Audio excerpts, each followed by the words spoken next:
Magandang umaga po, Chairman George Garcia. Maraming salamat po, Sir Ted, Ma'am DJ Chacha, sa mga kababayan natin. Magandang umaga po sa inyong lahat. Good morning. Kayo ba'y nasa... Nandito po kami sa canvassing, Sir Ted, sa Manila Hotel. Yes, para po sa canvassing natin ng senador at sa party list. Okay, sige po. Sige, so, girl, go ahead. Yes, Chairman, thank you po for being on the show. Kahit alam po namin, marami pa kayong inaasikaso ngayong araw na ito. Chairman, una muna, ano ang overall assessment po ng COMELEC dito sa nangyaring 2025 elections? Masasabi ba natin na mas matagumpay po ito dun sa nakaraang 2022 elections? Mas maganda po talaga, Ma'am DJ Chacha, Sir Ted, mahintay yung katapusan ng ating proklamasyon at ng canvassing na ginagawa sapagkat yan po siyempre ay parte ng ating halala. Maaaring mabilis ang eleksyon mo, maaaring mabilis din ang iyong pagbilang, ay paano naman kung mabagal naman ang iyong proklamasyon o pag-canvass ng results. So parang bandang huli, hindi rin po sasapat na maayos ang ating halala. So dapat po maisama po yon. Number 2 po, talagang kakailanganin, Sir Ted, Ma'am DJ. Alam niyo po, kaya naman napakahaba ng pila ng ating mga kababayan dahil napakadaming botante sa bawat presinto. Ang kadahilanan, syempre po nakat kami ng budget, 14 billion na natanggal sa aming budget, and therefore ito lang ang bilang ng mga makina na pwede namin marenta. Kung yan lang po talaga napayagan ng tiga 400 na botante bawat isang presinto, di sana mas luluwag. Madami pong dapat na pagbabago, madaming dapat na tingnan, lalong-lalo na yung pagkaliliit natin mga classrooms, napakainit ng panahon sa buwan ng Mayo, yan po dapat napafactor in sa mga susunod na halala. Napakadaming learning lessons na dapat pong matutunan dito at dapat na adjustment. Sana lang po may katulong din ang COMELEC na ibang ahensya ng pamahalaan na tutugon doon sa mga pangangailangan po na yan. But overall naman po, ang importante, nakaboto yung mga kababayan natin at kahit paano, pinagkakatiwalaan yung resulta natin. May mga issues, sinasabi po, Ma'am DJ, Sir Ted, ay hindi nabasa yung resibo ko, ba't iba yung resibo ko? Ganyan, sinasabi po ng iba yan. Maaari hindi nila natandaan, pero again, nabanggit nyo na po kanina, merong random manual audit. Batas po yun, hindi po COMELEC ang nagpe-prescribe noon. Batas. So kung gusto po sana magpabilang ng lahat ng buong Pilipinas, sana po di pa mabago natin ang batas. Kaya lang po, sabi ng batas, 742 lang sa bawat sa buong Pilipinas kasama ang abroad ang ira-random manual audit ng mga presinto. Maganda at least na-explain nyo po yan, Chairman, no, na hindi ito galing sa COMELEC. Ito ay batas, so kung gusto nyong lahat bilangin, ipabago nga ang batas. Naantayin natin dito sa mga bagong uupo po ng mga mambabatas natin. Chairman, gusto ko malaman din kung pagbabasihan, ito pong naging performance, kasi bago ito itong Miro systems, compared dun sa ginamit natin ng 2022 elections. Kamusta po? Dun sa datos ninyo, dun sa mga pinalitang makina, ayon po sa inyo, 300 lang compared dun sa 1.5 na pinalitan ng 2022 elections. But overall performance ito, okay po ba? Pwede bang ito rin ang isasuggest nyo na gamitin for the 2028 elections? 2,500 po noong 2022, sa umaga pa lamang yung ating po napalitan. Ito naman po, 311, yung pagpapalit nito ay hindi dahil nasira yung makina, kung hindi po nakikita namin may indikasyon na maaaring magka-problema na yung makina. Halimbawa, nagdadalawang beses na na-reject. So ang ginawa po natin, kaagad natin ipinag-utos ang pagpapalit nito sapagkat meron naman po tayong 16,000 na mga makina na contingency. In fact, sa dito po sa buong Metro Manila, meron po tayong 600 na contingency machines. Sayaanin naman natin yung contingency kung alam natin nagkakaproblema ang makina, hindi pa natin kaagad papalitan. So para po maiwasan na maghihintay hanggang gabi yung mga kababayan natin, wala pong inabot na gano'n na naghintay ng gabi sila para lamang yung makina ay mapalitan o maayos sapagkat may naka-standby po talaga tayo ng mga makina. Hindi po do sa tungkol sa weather yan dapat gamitin, hindi po natin mare-recommend dyan, Ma'am DJ Chacha, not because hindi nag-perform yung makina, subalit meron po kasing procurement na gagawin.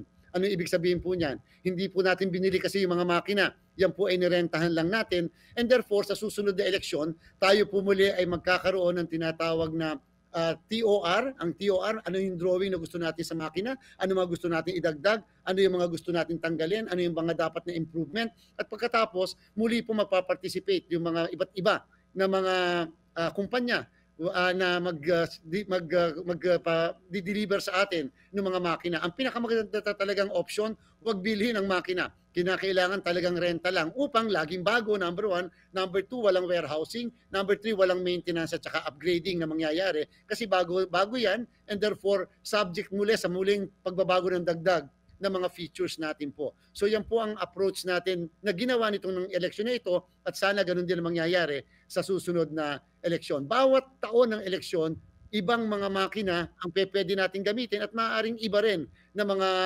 provider ang magpo-provide po sa atin ng mga makinang yan. Chairman, medyo marami pong issue ang ibinato dito nga po sa naging bilangan pagkatapos po nung halalan. Ang isa po dito, dun sa mga ulat na lumabas, na sinasabi nila, may halos 5 milyong boto nga daw na nabawas dun sa partial at unofficial tally nung Martes po yan. Na-explain nyo na ito during the press con, pero para lang po mas maliwanagan yung po mga nakikinig at nanonood sa atin. Ano nga po ba ang paliwanag doon? Bakit nagkaganon? Ang DJ, Sir Ted, ganito po yan. First time din po sa kasaysayan ng automated election natin. Kasi po nung una, kung natatandaan natin, isa lang ang transparency server. Ibig sabihin, isa lang yung pinanggagalingan ng lahat ng impormasyon ng boto na nakukuha sa bawat presinto. Nung nakaraang eleksyon, may isang eleksyon, 7 oras na nabulunan yung transparency server na yon, walang nakukuhang boto kahit na and therefore talagang nagkaroon na ng duda kung talaga bang tama ang resulta. Ngayon po, nagkaroon po tayo ng napakadaming servers na ang may control ay yung iba't ibang entities. So kung halimbawa po, Sir Ted, Ma'am DJ, ako ang presinto. Ang presinto magpapadala ng resulta simultaneously, sabay-sabay. Sa inyo po, Ma'am DJ, kayo ay server halimbawa ng PPCRB, si Sir Ted ay server halimbawa ng NAMFREL, meron pong server ng majority party, server ng minority party, at server ng media. So magkakaiba po yung lahat ng servers na yan, pero libre po natin binigay sa lahat po ng mga entities. Nangangahulugan, ako bilang presinto, lahat ng yan nakasend to all na entities na to. Yung lahat ng entities pwede magkumparahan kung pare-parehas yung pong kanilang natatanggap. Yung amin po, nakamonitor ang lahat do sa amin. Yan po yung nasa website ng COMELEC, naka-real time po kami. Ibig sabihin, walang processing na ginagawa. Kung ano ang boto, yan po pag nakita nyo sa website namin ay human readable, hindi po siya machine readable. Automatically, ito po ay nababasa na kaagad natin. Kaya lang, sa amin pong website, wala po kayong makikita na pagsusuma total. Wala rin pong ranking, hindi po kami yon. Yung mga nagra-ranking, nagsusuma total, definitely hindi po COMELEC, bawal po kaming gumawa nun, sapagkat pag ginawa namin yon, magiging official. Ang sa amin po, ang makikita nyo sa amin pong website na nanggaling sa aming server, ano mga presinto na ang nakatanggap ng result? Ilang presinto na ang hindi pa nakakapagpadala? O kaya at the same time, ano ang nakuhang boto ng mga kandidato doon sa presintong yan lamang? Wala pong suma total. Ngayon po, doon sa ibang server, katulad po ng media server, lahat ng mga media entities doon po kukuha. Yung NAMFREL, PPCRB, meron din po silang sariling server. Kaya lang po, kinakailangan yung kanila pong result ay iproseso pa nila. Bakit kinakailangan iproseso, Sir Ted, Ma'am DJ? Sapagkat yung pinapadala sa kanila, hindi po katulad ng sa amin, yung po ay machine readable pa. Kinakailangan i-process. Alam niyo po, meron kasing ilang media entities na nagkaroon ng sariling programa. Sinabi na po sa mga usapan with IT people at saka sa tauhan namin, kinakailangan may programa kayo na magpa-process ng results, kasi kung hindi, yung pinapadala sa inyo may mga nadodoble na boto. At yung po ay natural talaga kasi nga po pinaprocess. So kinakailangan meron kayong program na maglilinis para hindi nadodoble. And therefore, meron pong mga ilang media entities sumunod. Meron po kasing wala silang program na ganon. And therefore, kung hindi tayo nagkakamali, nung 2:00 ng madaling araw, yung certain media entities, sila ang nag-adjust kasi na-realize nila na yun nga, hindi kasi sila nagkaroon ng program na ganon and therefore nagkaroon ng doblehan. Kaya tinugma nila, tinanggal nila yung mismo mga doblehan na yon at natugma ngayon doon sa isang media entity naman na medyo mabagal ang paglalabas niya kasi pinaprocess pa niya yung data na pumapasok sa kanya. Kaya po nagkaroon nung sinasabi akala vote shading. Wala pong vote shading nangyari. Ang pinakabasihan niyo po yung COMELEC website, dahil doon po walang dagdag, walang nadoble, eksakto ang lahat po ng mga presinto na nagpadala ng results. So the key word, Mr. Chairman, is nadodoble. Yan ating tunghayan, na nadodoble. Opo, nadodoble yung alin doon sa server ng media halimbawa. Hindi lang po sa media, kahit po sa ibang servers. Opo, sa PPCRB o sa mga parties. Go ahead po, go ahead. Yes po, nadodoble yung yung parang akala nadodoble na transmit. Halimbawa, Precinct 1A, pag tiningnan mo doon sa server nila, dahil nga po ipaprocess pa yon, ay dalawa ang naging Precinct 1A ng bayan na yan. Dapat isa lang ang naandun. So sino ang ano ang dahilan kung bakit nadodoble, Chairman, yung transmission? Ayan po, yun nga po yung aking didiscuss. Maraming Okay. salamat, Sir Ted. Mm. Kung ang pagpapadala po kasi ay naka-package, every 15 minutes para nga po napaprocess yung kanilang data. So sa 15 minutes na ito, Sir Ted, halimbawa, ang ipinadala sa kanilang na results ay 10 election return, 10 presinto, Okay. Sir Ted. Yung susunod na, at pagkatapos yung susunod na 15 minutes, dahil na-process na nila yung first 10, ay magpapadala halimbawa, Sir Ted, ng 10 muli. Mhm. Pag nagpadala ng 10 muli, Sir Ted, kasama sa ipapadala po, kasi nga po nasa program, yung naunang 10. Okay. So naging 20 ang naipadala. Aha. Samantalang dapat 10 na lang ang naandun kasi nga po naipadala na nung una. And therefore, dapat yung program na meron, yung mismo mga entities, dapat meron silang paraan to remove the 10 doon sa 20 na ipadala ng pangalawa sapagkat naisama na yung 10 yon doon sa una pa man. Dali mo na, Kaya dali. Opo. Stop mo na, Chairman. Stop, ha? Para mas maliwanag po ito. Okay. Kaninyo, every 15 minutes, ang ginawa nyo halimbawa, 10 election returns ang itatransmit, nito pong presintong ito doon na sa mga servers. 10. And then after 15 minutes, pag nag-transmit sila, 20 ang transmit, nasama na yung unang 10. Yun ho ba yun? Yun po, naisama Okay, muli sige, yung opo. unang 10. Okay. Ito po yung halimbawa, And pero therefore, hindi nangyayari ito sa lahat ng presinto. May mga ganun po na nagdodoble. Sino ang responsable doon sa dobling transmittal na yun? Sa pag-encode ba yun noong teacher? Paano po? hindi po. Sapagkat, Sir Ted, ang reason Paano? kung bakit every 15 minutes at naka-bundle yung pagpapadala ay sapagkat para hindi nabubulunan yung mismong mga servers. Kasi pag Natatanggap. nabulunan, hindi sila tatanggap. Okay. And therefore, meron po talaga, at ayan po alam ng mga IT ng lahat ng mga entities na Okay. nakatanggap, na naka-bundle na ganon, para pag pinadala, hindi po mabigat. Yes, opo, hindi, And opo. so, ang susi talaga dyan, Sir Ted, dapat nakapagawa, katulad na napag-usapan po yun na napakatagal, nakapagawa ng programa na kung saan yung programang yon ang naglilinis automatically nung mga nadoble na reflect na nadoble na naipadala. So therefore, yung meron pong media entities, aaminin ko po mukhang kasama ang sa inyo na media entity na nakapagpalinis, nakapaglinis na kung saan meron po kayong programa, kaya po mas mabagal nga lang po. Hindi kasi tulad ng iba na hindi kasi nakapagpalinis and therefore mabilis. Nauna sila na nakapag-release samantalang yung pong naglilinis ay hindi po nakapag-release kaagad ng maaga o kaya medyo late ang nare-release po nila. Opo.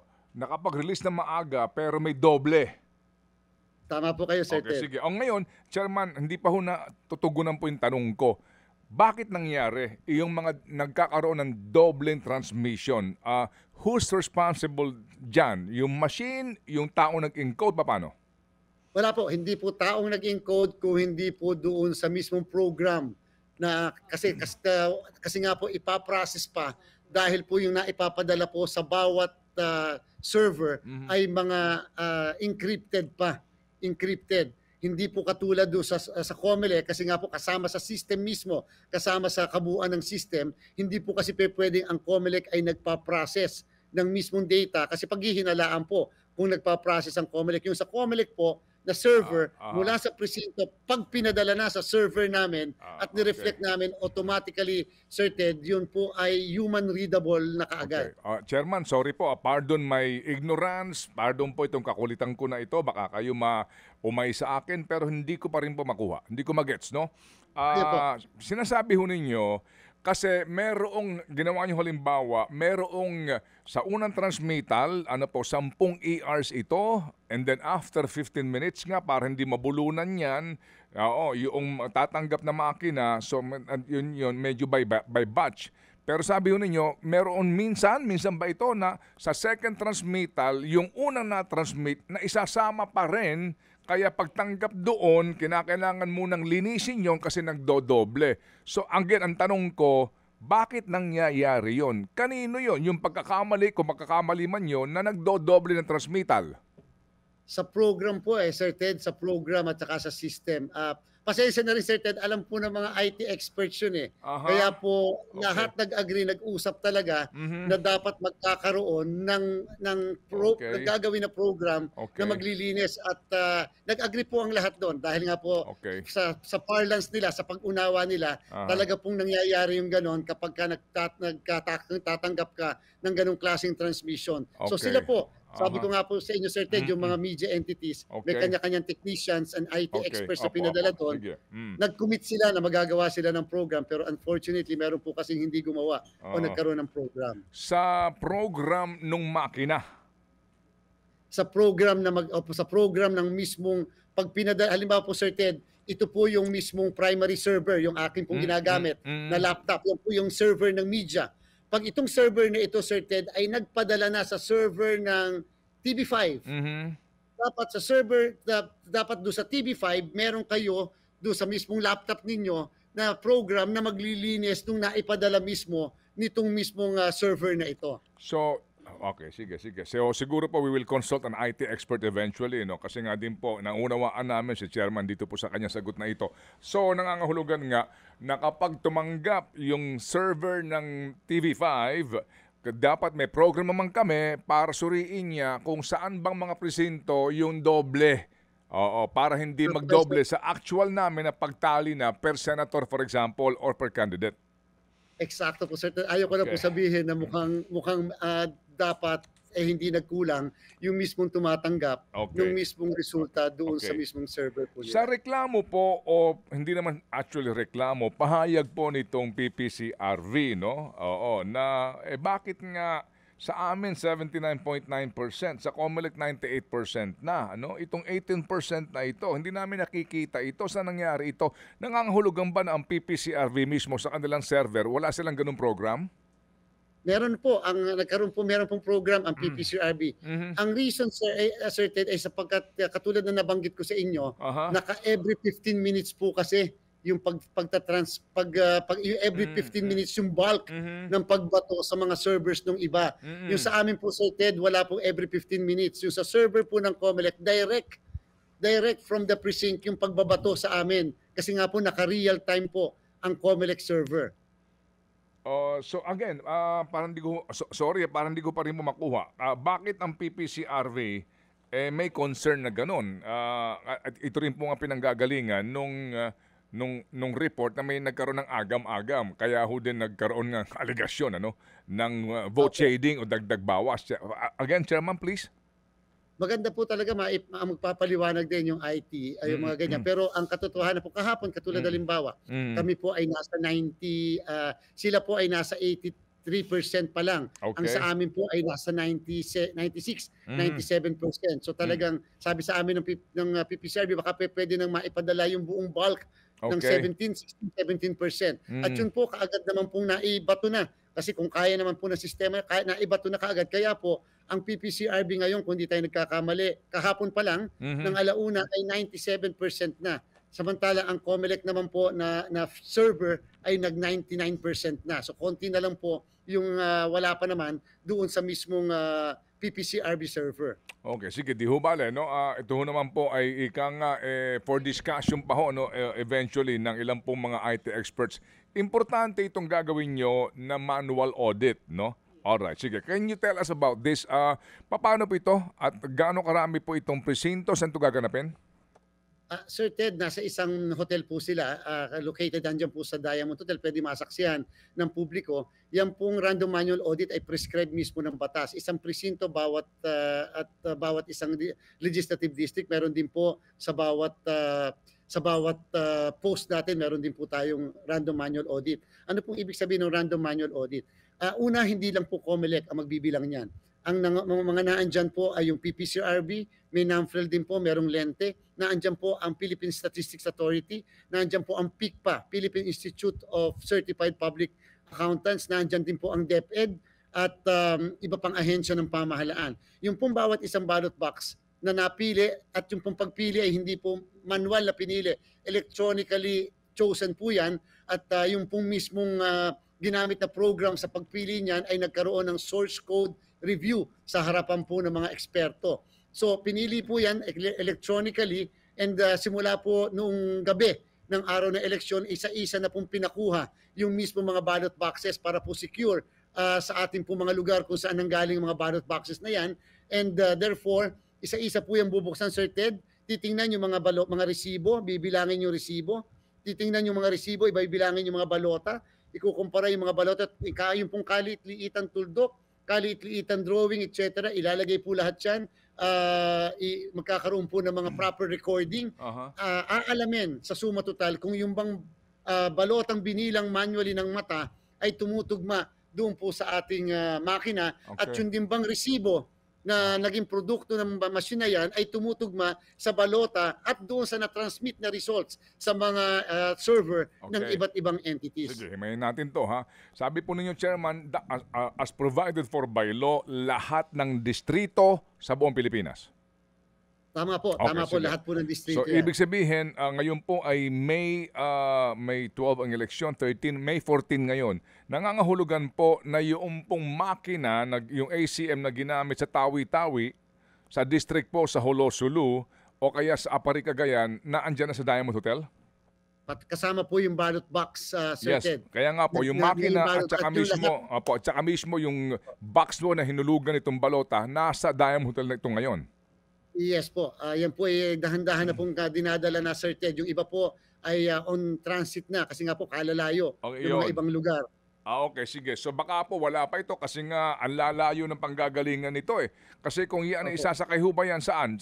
Meron ba kayong chinarter na eroplano, etc.? At gaano katagal itong manual audit na ito nga para kung meron tayo, halimbawa lang po, kung meron tayong 250 districts, nangangahulugan 250 machines and ballot box yan.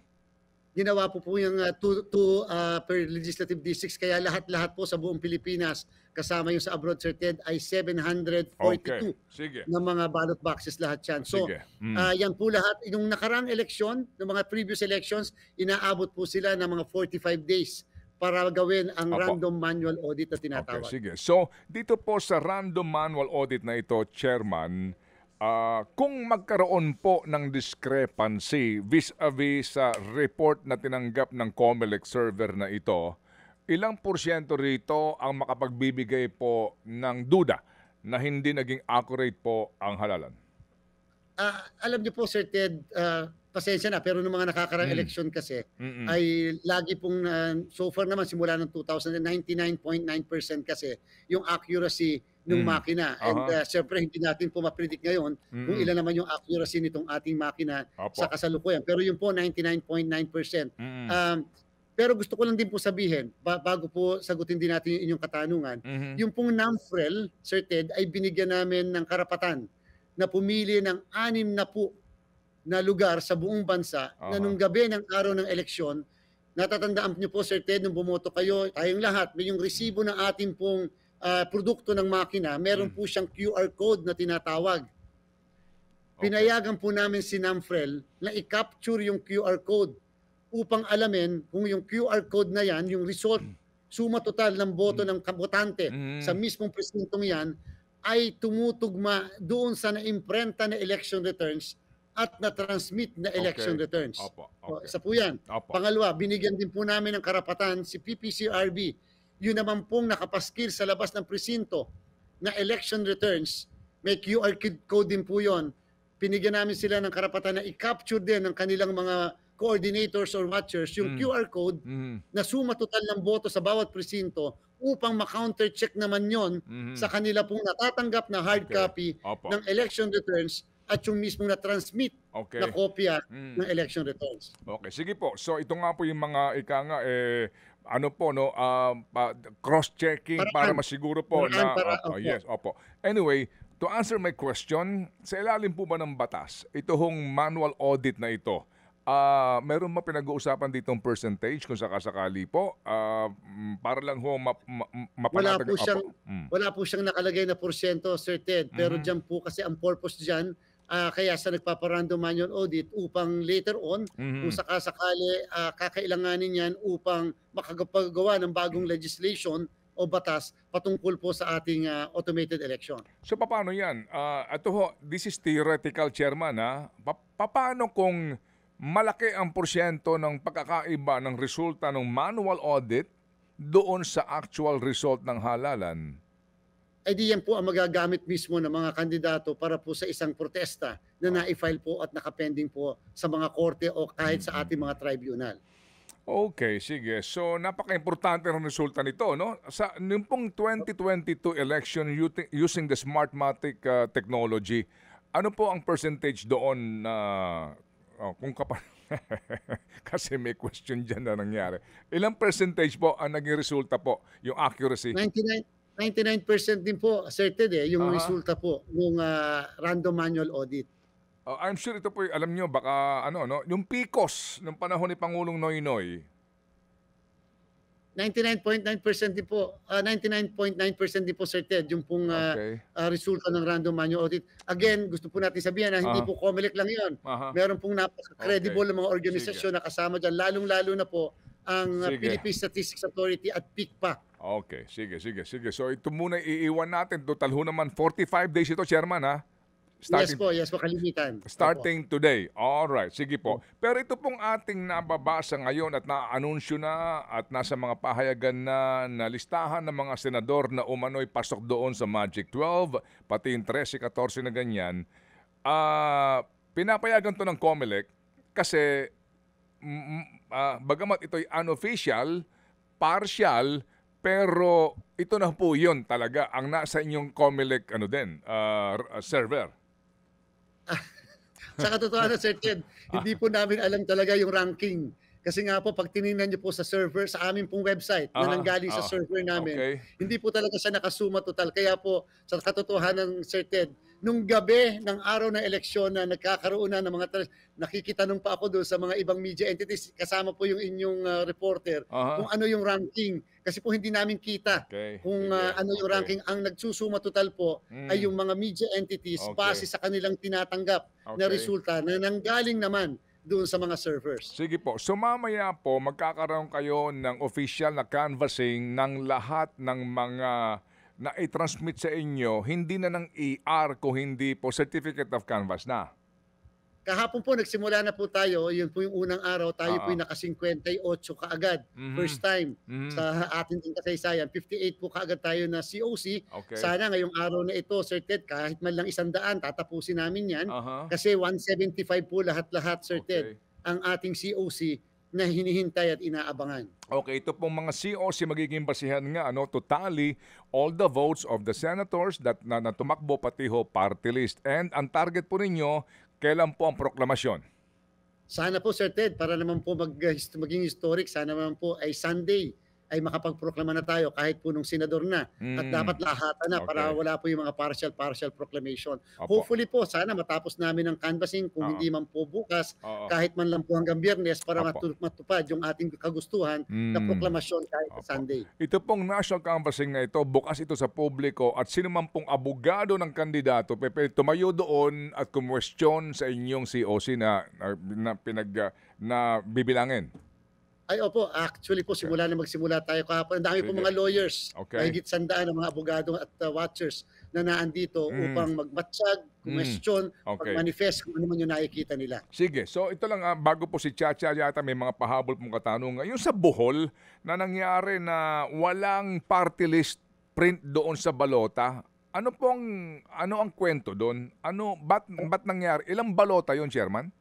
3 piraso po na balota yon. Alam niyo po talaga, Sir Ted, sa pag-iimprenta ng mga balota at the same time kahit sa verification, sa sobrang dami, 68,431,965 na balota lahat yung naimprenta. At siyempre po, ang mga taong aming hinire lahat, siyempre po, minsan, Sir Ted, meron talaga na maaari nagkulang sa kanyang pag-verify ng mismong balota, ay nagkaroon po ng 3 na mga balota. Hindi naman po naka-apekto sa mismong presinto sapagkat hindi po naman nakaboto yung lahat ng mga kababayan natin doon. Pero siyempre, may 3 balota na wala pong party list sa likod. Pero yung 3 balotang na-discovery yun nung bumoboto na yung botante kung saan naka-assign yung balot na yon? Yes po, Sir Ted. Nung pong mismong araw na ng eleksyon na-discovery. Nung mga guro, yung 3 balota na yan. Nagkaroon ba ng pagpapalit ng balota o forfeit na yung kanyang boto sa party list? at pinalitan po yung kanyang balota. Siyempre po dahil hindi pa pwede na maituloy ng botante yung pagboto doon sa balotang yun dahil madi-disenfranchise po siya doon sa posisyon. Kaya po pinalitan siya ng balota muli na this time nakalagay na party list sa likod at kinuha po yung kanyang balota na yan at nilagay po sa isang envelope, sinil po yung envelope at nilagay sa ballot box ng ating electoral board member. Ilan pong balota ba ang spare sa bawat presinto, Chairman? Wala po, 1:1 po ang ating balota kapag automated election. Hindi po tayo nag-iimprenta, Sir Ted, ng labis. Pagka po manual, may excess ang bawat presinto na 3 na balota pero pagka po automated wala po tayo excess. Sapagkat sa kasaysayan din naman natin Sir Ted, wala pong 100% na voters turnout sa bawat presinto. So meaning yung ipinampalit na balota na 3 kinuha mismo doon sa balota para sa ibang botante. Ay maaari kasi yung pong balota naman Sir Ted, wala po tayong balota na naka-assign specifically sa bawat botante kasi otherwise pag nag-assign po tayo ng balota, halimbawa yung number na ito inassign natin sa botante, mababiolate po yung ballot secrecy. Okay. Kaya po ang pagkuha po doon sa kahon na pinaglalagyan ng balota ay sa bawat pagdating ng botante, yun lang po ang kinukuha. Pero yung bawat balota po natin sa bawat presinto ay precinct specific. Okay, ano ibig sabihin po? Hindi pwedeng gamitin sa ibang presinto. So kung nagpalit ng balota doon sa 3 balotang defective, saan niya kinuha yung balotang yon? Paano kung naging 100% ang turnout ng botante doon? Meron ba kayong ganung report? Ano nangyari? Wala po naman kaming 100% kahit saan pa, kahit sa buong 94,000 na precinct Sir Ted. So doon po kinuha mismo yung 3 balota na yon, doon po sa mismong presinto na kung saan bumoboto yung 3 botante na yon. Sige po. So alamin natin eventually nga ditong pangyayaring ito. Sige, ito na lang po. Yung sweldo ng mga guro, sir, hindi ho ba klaro naman po kung magkano yan? Totoo ba may dagdag this election? Yung pong dagdag na binanggit po ay yung dagdag na nalagay na doon sa ating pong national budget, doon sa item patungkol dyan. So yung pong 2,000 piso. At in fact po, tayo po muling liliham sa ating pong executive department. Baka naman meron pong konting excess pa. Baka naman pwede madagdagan pa ng kahit 1,000 piso para maging 3,000 man lang ang madadagdag sa mga kababayan natin across the board. Kung meron naman po. Kung hindi naman po, at least may 2,000 po na nadagdag na nailaban po ng COMELEC nung tayo po yung nagde-defend ng ating budget at ito po naman ay pinayagan ng executive ng ating pong Pangulo at ng Kongreso. So, ibig sabihin, itong ating inanunsyo, chairperson 12,000, mga miyembro 11,000, support staff 8,000, etc. Ito na yun, wala ang dagdag na, ito na po yun. Yun na po yun. Dahil po dapat ang chairman ay 10,000, naging 12,000 po siya. Ayun, akala ko naman kasi mayroong press release yata ang DBM na may dagdag na. Yung palang dagdag na yun, ito na yun. Ito ang inyong inanunsyo. Sige po, kailan ang sweldo? Kailan po ang payout? Sa batas po natin, sa escrow law ay dapat within a period of 15 days. Pero nung nakaraan 2023 barangay and SK elections ay nagawa po namin ng 10 araw lamang. Hopefully po ito mas mababa sa 10 araw mabibigay na. Napadala na po namin sa mga tauhan natin sa field yung lahat po ng pampasweldo sa ating po mga guro upang maibigay na kaagad sa kanila kahit na less than 10 days yung mismong honoraria nila. Okay, sige po. So, Cha, may tanong ka ba? Yes, may mga pahabol lang na tanong, Chairman. Doon po sa issue, kasi nga mas maganda IT expert ang magpaliwanag. Pero you can say talaga na doon po sa nangyari nung Martes, hindi dapat mangamba ang publiko na nagkaroon ng third-party intervention para dagdagan o bawasan po yung mga boto ng mga kandidato. Ay, wag pong mag-alala sa bayanan. Ambasihan niyo po yung COMELEC website. Yung pong COMELEC website, doon po every hour, every minute nakikita ng lahat. Pwede niyo po makita yun po. Hanggang ngayon nga, intact yan. So, yung pong naglabas kasi na may suma total, na may ranking, inuulit ko po, hindi po COMELEC yun. Wala po sa amin. At hindi po galing sa server namin yung kanilang sinuma total. Galing po yan sa server nila o ng media, halimbawa. Yung po yun, hindi po yung sa amin. Yung sa amin po, intact, naka-real time, makikita nyo po mula hanggang ngayon. Kahit hanggang ngayon, yung pong ating server, intact po lahat yun. Sige. Chairman, yung nilabas niyo po na listahan ng mga hindi pa, suspendido muna yung proclamation, 19 po ito. May timeline po ba tayo sa pagresolba para po maiproklama na yung iba pong mga nanalo na kandidato? Lalo po pagka ang posisyon ng DJ Sir Ted ay congressman, ang congressman po ay mag-assume talaga sila by June 30, 12:01 ng tanghali. And therefore, dapat bago man lang magkaroon ng tinatawag na formal assumption, kinakailangan tayo makapag-resolve at matapos na yung kaso upang whether malift o magiging permanent na yung mismong suspension ng proclamation at hindi na mapoproklama yung mismong nanalong kandidato. Kahit naman po sa local candidates, doon sa Okay. 11 pa, Mm-mm. 18 kasi 2 po doon ang congressional kung di tayo nagkakamali o 3 ang congressional at ito ay dapat po ma-resolve lahat ng yan bago mag June 30 sapagkat again para maging kongresista ang isang tao kinakailangan may proclamation, merong oath at meron pong assumption to office. Oo. Hanggat wala yung tatlong yan, wala pong miyembro ng House of Representatives. Sige po. So Chairman, yung pong vote buying issues, paano po? Nakatanggap ka ninyo kayo mga 600 plus. Kailan ito mariresolve ng mga inyo pong mga natanggap na reklamo?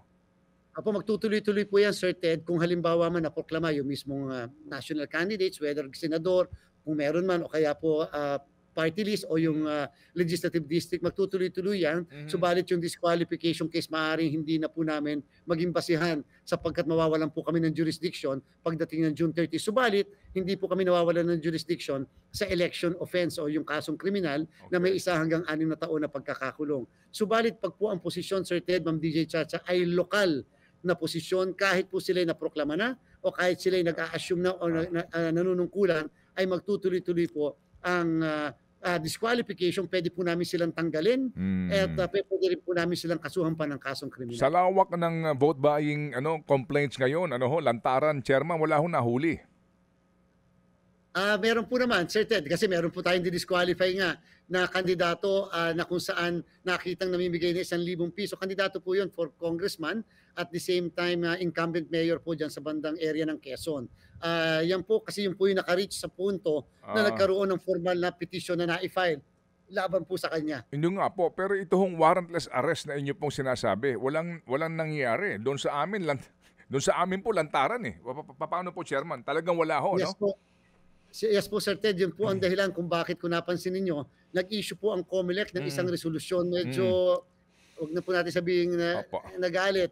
Pero kasi po, sinabi na namin, napakatagal na, nagbi-briefing, ilang beses nag-meeting, pwede ang warrantless arrest. On the spot, nakikita mo nire-rate, ay pagkatapos sasabihin mo, pupunta ka pa sa City Hall, sa munisipyo, Okay. kukuha ka ng warrant. So, talaga pong in-emphasize natin po yan sa ating law enforcement authorities. Pwede pong mag-warrantless arrest. Kaya lang po yung kanilang legal service, nag-issue po kasi ng isang kalatas na sinasabi bawal at hindi pwede ang warrantless arrest. Samantala ang saligang batas at ang mga napakadaming desisyon ng Supreme Court ay nagsasabing pwede ang warrantless. Kaya po, yung iba, ayan, na mayagpag, na haba-haba na ng pila, pinapoint out na natin, pinapunta natin, hindi po nila po pinapa-aresto pa rin. You're talking about the PMP. Yes po, Sir Ted. Oo. That's very unfortunate. Hindi nakipagtulungan ng PMP, so to speak, sa COMELEC dito sa isyong ito. Ayaw po natin banggitin naman na gano'n. Marami naman po nakipagtulungan din sa COMELEC pero meron po talagang certain areas na hindi po na hindi po namin nakita yung direct na pakikipagtulungan po ng kanila po mga puwersa. Okay. Chairman George, ito pong bagong halalan nagkalat sa YouTube, no? Ang ilang abogado pa itong mga to at grabe ho ang talagang panlalait sa inyo. Grabe po ang sinasabing dayaan sa halalan. Lantaran ito, hinahamon pa ang COMELEC. May tugon ho ba dito ang komisyon at kayo mismo, Chairman? Nanalo po siya, Sir Ted. Nanalo po siya. So yun po yung sinasabi niya na dadayain at mamaniubrahin ng eleksyon. So siya po mismo nanalo doon sa sinasabi niyang dadayain ng eleksyon. So at tayo po personal, okay lang po, sabi ko nga po, Sir Ted, batuhin na tayo ng putik, no problem po sa akin. Yan po kaya natin patawarin, kaya natin palagpasin. Nasa pamahalaan tayo and therefore hindi tayo dapat onion skin. Wag naman po yung ating integridad ng eleksyon. Kaya kita niyo po, nagpapakahirap tayo magpaliwanag, makumbinsi man lang sa bayanan, tanggalin po yung duda. Kung kaya po meron po siyang kinakaharap na kaso pong kriminal, at election offense din. Pero kita niyo po, Sir Ted, kahit po may ganun, hindi naman po kami nagdesisyon laban sa kanya. Hindi nga po namin siya, kahit may pending po siyang disqualification case, hindi po namin pinakilos at pinailan na disqualify siya. Pinabayaan po natin siyang makatakbo upang sambayanan na yung mismong constituents na ang bumoto o hindi sa kanya. So ibig sabihin po, lahat ng klase ng tolerance, lahat po ng klaseng pagpapasensya, ginawa po natin. Pero again, meron pong limitasyon ang pasensya ng lahat, lalo pa kapag ka-institusyon o yung mismong proseso na ang kine-question natin. Well, talking about this candidate, ano po, itong si Attorney Respicio, right? Pero may ilan pang ibang abogado na humahamon sa COMELEC na hindi naman kandidato at talaga naman sinasabi na ito na nga, yung bayaran nga daw po kung ilang milyon sa bawat kandidato. Tama po Sir Ted dyan at sinasabi nila dadayain yung eleksyon. Ngayon pong lumabas ang resulta ng ating pong halalan. Sana po sa kanila na rin manggaling kung talaga bang nagkaroon ng dayaan. Ang dami kasi, kung ako po lawyer, bago po sana ako magsalita, i-counter-check ko ano ba yung guidelines, ano ba yung rules. May paraan ba to check whether yung binibilang ay tama? May paraan ba to check whether yung pinapadalang result ay tama? Siyempre po sa ating mga ordinaryong mamamayan na maaari hindi naman nakapag-aral ng batas, talaga pong kinakailangan natin paliwanagan ng maayos. Pero po sa mga abogado, mas sobra po ang dobleng presumption sa atin na dapat alam natin yung mismong proseso. Napakadaming paraan. Si Sir Ted nga po, kung nakikinig lang kayo sa programa po ni Ma'am DJ at saka ni Sir Ted, lagi po natin pinapaliwanag, ito po kasi ang mangyayari. Ito po ang gagawin dyan. Maraming paraan to check. So ngayon po, na lumabas ang desisyon, sana po, sila na rin magsabi, nagkaroon po ba ng dayaan? Nagdagdagan ba ng boto para hindi na proklama o mapoproklama yung 12 senador at yung party list na meron tayo at yung lahat ng mga governors hanggang sa baba. Yung iba nga po nag-concede na kagad ng pagkaaga-aga pa lang, certain alas 8 ng gabi, nag-concede na kasi alam nila tama ang na-transmit na results, tama ang kinanbas na results. Sige po. Salamat na marami, Chairman George, sa inyo pong panahon at kami tatawag again kung kinakailangan para po sa tamang informasyon sa tamang panahon. Salamat po, Chairman. Salamat po Sir Ted, Ma'am DJ Chacha, mabuhay po kayo. Chairman George Garcia.